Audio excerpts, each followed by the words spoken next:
हिंदू धर्म में तुलसी के पौधे को बहुत ही पवित्र पौधा माना जाता है। इस पौधे में साक्षात भगवान विष्णु और लक्ष्मी का वास होता है। भगवान विष्णु तुलसी पत्र के बिना किसी भी प्रकार का भोग स्वीकार नहीं करते हैं। तुलसी को विष्णु प्रिया भी कहा जाता है, इसीलिए जो मनुष्य तुलसी की पूजा करता है वह कभी दरिद्री नहीं रहता है, उसकी कभी दुर्गति नहीं होती है। ऐसा मनुष्य घोर पाप करने पर भी नरक में नहीं जाता है। तुलसी को मात्र जल देने से क्या फल मिलता है, आइए जानते हैं इस महान कथा के माध्यम से। एक बार देवी सत्यभामा भगवान श्री कृष्ण से पूछती है, हे स्वामी, आप तो तीनों लोकों के स्वामी हैं, फिर भी आप इस तुलसी के पौधे की पूजा क्यों करते हैं? इसे नित्य जल क्यों चढ़ाते हैं? मैं इस पौधे को जल चढ़ाने का महत्व जानना चाहती हूं। तब भगवान श्री कृष्ण कहते हैं, हे देवी सत्यभामा, तुलसी साक्षात लक्ष्मी का ही रूप है। इसकी नित्य पूजा करने के करोड़ों फायदे हैं। इसे जल चढ़ाने मात्र से ही मनुष्य के करोड़ों पाप नष्ट हो जाते हैं। तुलसी को जल देने का महत्व बताने से पहले मैं तुम्हें एक अत्यंत प्राचीन कथा सुनाता हूं। इस कथा के माध्यम से तुम्हें तुम्हारे सारे प्रश्नों के उत्तर मिल जाएंगे, इसीलिए तुम इस कथा को ध्यान से सुनो। श्री कृष्ण कहते हैं, हे देवी, जो भी मनुष्य केवल इस कथा का श्रवण कर लेता है उसे 100 वर्षों तक तुलसी को जल देने का फल प्राप्त होता है। देवी सत्यभामा कहती है, हे प्रभु, मैं इस कथा को अवश्य सुनना चाहती हूं। आप मुझे वह कथा सुनाइए, मैं इसे पूरे ध्यान से सुनूंगी। तब भगवान श्री कृष्ण देवी सत्यभामा को तुलसी को जल देने के महात्म्य की कथा सुनाते हैं। हे देवी सत्यभामा, इस विषय में एक प्राचीन इतिहास है जो बहुत ही उत्तम और पुण्य फल प्रदान करने वाला है। पूर्वकाल की बात है, अवंतीपुरी में धनेश्वर नाम का ब्राह्मण रहता था। वह जन्म से तो ब्राह्मण था, किंतु वह कर्म से भ्रष्ट, कपटी बुद्धि वाला, कंबल तथा चमड़ा आदि बेचकर धन कमाने वाला तथा अत्यधिक झूठ बोलने वाला था। उसका मन हमेशा बुरे काम करने में लगा रहता था। वह चोरी, वेश्यागमन तथा जुए में आसक्त रहता था। उसने अपने जीवन में कभी पुण्य के काम नहीं किए, शास्त्रों का अध्ययन नहीं किया, पूजा पाठ भी नहीं किया। सदैव अपना मन दूसरों के धन पर लगाकर रहता था। वह दिन में धन कमाता और रात्रि में वेश्याओं के साथ रात बिताता था। इस प्रकार से वह अत्यंत पापी धनेश्वर ब्राह्मण अपना जीवन केवल पाप करने में व्यतीत करता था। उसने अपने मुख से कभी भगवान विष्णु का नाम भी नहीं लिया और न कभी देवी देवताओं का पूजन किया। इस प्रकार से पाप करते हुए उसे अनेक वर्ष बीत गए। फिर वह धनेश्वर ब्राह्मण खरीदी बिक्री करने के लिए माहिष्मतीपुरी में जा पहुंचता है। उस नगर के पास से नर्मदा नदी बहती है। उस स्थान पर उस नदी में स्नान करने के लिए दूर दूर से लोग आया करते हैं। फिर वह ब्राह्मण उसी नदी के किनारे के एक आश्रम में ठहरता है। उस आश्रम में अनेक विद्वान ब्राह्मण पुराणों का पठन तथा भगवान विष्णु की स्तुति में मग्न रहते थे। वह पाखंडी धनेश भी ढोंग करता हुआ वहीं पर उनके साथ रुक गया। उन विद्वान ब्राह्मणों के साथ रह के उसे भी श्री हरि विष्णु के नाम सुनने का अवसर मिलता था। वह उस स्थान पर 1 महीने तक रुका। फिर वहां पर आए लोगों ने गायों का पूजन करके ब्राह्मणों को भोजन कराया, तो उस पापी ब्राह्मण ने भी उनके साथ बैठकर भोजन किया और भगवान का प्रसाद ग्रहण किया। वहीं पर उस आश्रम में एक तुलसी का पौधा था। वह ब्राह्मण जाने अनजाने में ही उस तुलसी के पौधे में पानी डालता था। उसके मन में कोई विचार नहीं था कि वह क्या कर रहा है। वह रोज सुबह उठकर पात्र में पानी लेकर तुलसी के पौधे में डालता रहता था। फिर एक दिन वह आश्रम में सोया हुआ था, तो उस स्थान पर एक सर्प आ गया और उस सर्प ने उसे नींद में ही काट लिया।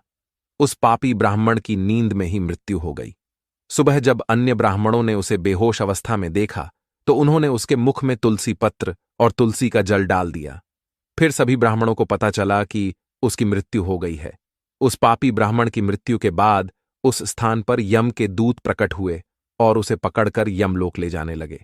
रास्ते में जाते हुए वह ब्राह्मण विलाप करने लगा और यमदूतों से कहने लगा, हे यमदूतों, मुझे कहाँ ले जा रहे हो? मेरी मृत्यु किस कारण से हुई है? तब यमदूत कहने लगे, अरे दुष्ट ब्राह्मण, तूने जन्म से लेकर मृत्यु तक बहुत पाप किए हैं। तेरे पापों के कारण ही तुझे एक काले सर्प ने काट लिया और तेरी मृत्यु हो गई है।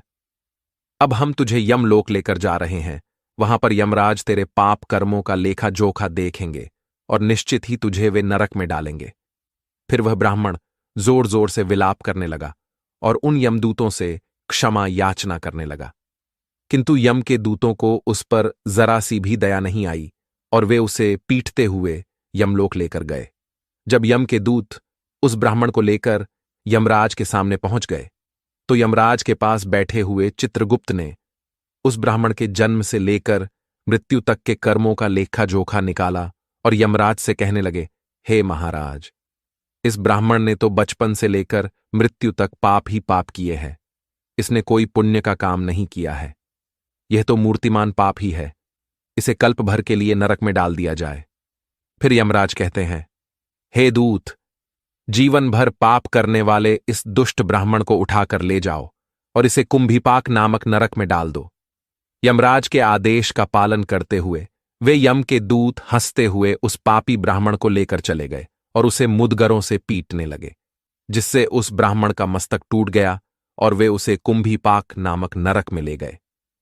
उस भयंकर नरक में खौलते हुए तेल के बड़े बड़े घड़े थे, जिसके नीचे भयंकर अग्नि धधक रही थी। फिर यमराज के दूत ने उस ब्राह्मण को उस खौलते हुए तेल के घड़े में डाल दिया। लेकिन जैसे ही वह ब्राह्मण उस खौलते हुए तेल के घड़े में गिरा, वह तेल एकदम से ठंडा पड़ गया। इस विचित्र घटना को देखकर उस यम के दूत को बड़ा आश्चर्य हुआ। ऐसा पहले कभी नहीं हुआ था। उसने कितने ही पापियों को उस तेल के घड़े में डाला था, वे सभी उस खौलते तेल में गिरकर छटपटाने लगते थे। लेकिन जैसे ही वह ब्राह्मण गिरा, वह तेल अचानक से शांत और शीतल हो गया। इस आश्चर्य को देखते ही वह यमदूत तीव्र गति से दौड़ता हुआ यमराज के पास पहुंच गया। यमराज ने पूछा, हे दूत, क्या बात है, इतनी तीव्र गति से दौड़ते हुए क्यों आ रहे हो? फिर वह दूत कहता है, हे यमराज, आपने जिस ब्राह्मण को कुंभीपाक में डालने के लिए कहा था, जैसे ही हमने उसे कुंभीपाक नरक में डाल दिया, नरक की अग्नि बुझ गई और वह खौलता हुआ तेल भी ठंडा पड़ गया। फिर यमराज कहते हैं, हे दूत, यह तो बड़ी ही विचित्र घटना है। ऐसा तो पहले कभी नहीं हुआ। यमराज विचार कर रहे होते हैं, तभी उस स्थान पर देवर्षि नारद पधारते हैं। देवर्षि नारद को देखकर यमराज अत्यंत प्रसन्न होते हैं और उन्हें प्रणाम करके उनका स्वागत करते हैं। फिर यमराज नारद जी से कहते हैं, हे देवर्षि, आप उचित समय पर आए हैं। हमने आज एक अत्यंत पापी ब्राह्मण को कुंभीपाक नरक में गिराया है, किंतु उसके गिरते ही नरक की अग्नि ठंडी पड़ चुकी है और खौलता हुआ तेल भी शीतल बन गया है। तब देवर्षि नारद यमराज से कहने लगते हैं, हे धर्मराज, आपने जिस ब्राह्मण को कुंभीपाक नरक में डाला है, वह नरक में डालने योग्य नहीं है, क्योंकि इस ब्राह्मण के द्वारा अनजाने में ही ऐसा कर्म हो गया है जो नरक का नाश करने वाला है। जो मनुष्य पुण्य करने वाले लोगों के साथ रहता है, उसे उनके पुण्य का भाग अवश्य मिलता है, और यह ब्राह्मण तो 1 महीने तक भगवान विष्णु के भक्तों के साथ रहा है। इस ब्राह्मण में आश्रम में रहते हुए नित्य तुलसी को जल अर्पण किया है, इसीलिए यह बहुत बड़ा पुण्यवान बन गया है। इसके समस्त पाप नष्ट हो गए हैं। यह ब्राह्मण अब विश्वलोक जाने का अधिकारी बन गया है। इस ब्राह्मण ने अनजाने में ही इतना पुण्य कमाया है जो जन्म जन्मांतरों में मनुष्यों को प्राप्त नहीं होता है। इसीलिए आप इसे नरक में न पकाओ। इस ब्राह्मण के पापों के लिए इसे केवल इतना दंड दो, इसे नरक लोक का दर्शन कराओ। देवर्षि की बात सुनकर यमराज अत्यंत प्रसन्न होते हैं और ब्राह्मण को कुंभीपाक नरक से निकालकर लाते हैं और अपने दूतों से कहते हैं, हे दूत, इस ब्राह्मण महात्मा को ले जाओ और संपूर्ण नरकों का दर्शन कराओ। फिर यम के दूत उस ब्राह्मण को ले जाते हैं और संपूर्ण नरकों का दर्शन कराने लगते हैं। भगवान श्री कृष्ण कहते हैं, हे देवी सत्यभामा, इस प्रकार से यम के दूत उस ब्राह्मण को संपूर्ण नरकों का दर्शन कराते हैं और यक्षलोक में ले जाते हैं, और फिर वह ब्राह्मण एक यक्ष बन जाता है। श्री कृष्ण कहते हैं, हे देवी, वनस्पति नाम तुलसी, मासा नाम कार्तिकः प्रिय, एकादशी तिथि नाम च क्षेत्राणाम द्वारका मम। वनस्पतियों में मुझे तुलसी प्रिय है, मास में कार्तिक मास, तिथि में एकादशी और क्षेत्र में मुझे द्वारका प्रिय है। इसीलिए जो मनुष्य नित्य तुलसी की पूजा करता है, तुलसी को जल देता है, वह मुझे सबसे अधिक प्रिय है। उस मनुष्य की कभी दुर्गति नहीं होती है, वह कभी नरक में नहीं गिरता है। जिन घरों में तुलसी का पौधा सदैव ही हरा भरा रहता है, उस घर में सुख शांति और समृद्धि बनी रहती है। भगवान विष्णु की पूजा में और उन्हें चढ़ाए जाने वाले भोग में तुलसी के पत्र अवश्य होने चाहिए, क्योंकि तुलसी पत्र के बिना भगवान विष्णु किसी भी प्रकार का भोग स्वीकार नहीं करते हैं। इसीलिए प्रत्येक घर में तुलसी का पौधा अवश्य होना चाहिए। अगर आपके घर में तुलसी है तो सुख, शांति और समृद्धि के लिए तुलसी को चुनरी अवश्य चढ़ानी चाहिए। हमेशा ध्यान रहे कि तुलसी का पौधा चुनरी के बिना अधूरा होता है। तुलसी केवल एक पौधा नहीं है, बल्कि वह देवी है, विष्णु पत्नी है। इसीलिए तुलसी को चुनरी अवश्य ही चढ़ानी चाहिए। इससे पति पत्नी में प्रेम और विश्वास बढ़ता है। घर में रहने वाली महिलाएं सदा सुहागिन और सौभाग्यशाली रहती है। तुलसी का विवाह भी अवश्य करना चाहिए। इससे मनुष्य के सभी दुखों का अंत होता है और सांसारिक जीवन सुखमय बीतता है। तुलसी के पौधे के पास अपने मुख से अपशब्द नहीं बोलने चाहिए। तुलसी के पास भूल से भी जूते, चप्पल अथवा झाड़ू, पोंछा नहीं रखना चाहिए। इसे पाप माना गया है। जहां पर तुलसी का पौधा हो, उस स्थान के आसपास थूकने से घोर अनर्थ होता है। तुलसी के पास जल से भरा हुआ पात्र भी नहीं रखना चाहिए। तुलसी के पौधे के पास दीपक जलाने के बाद दीपक को वहां से हटा देना चाहिए, क्योंकि तुलसी के नीचे बुझा हुआ दीपक रखना अशुभ माना जाता है। जिस स्थान पर भी तुलसी का पौधा होता है, उस स्थान को हमेशा ही स्वच्छ रखना चाहिए।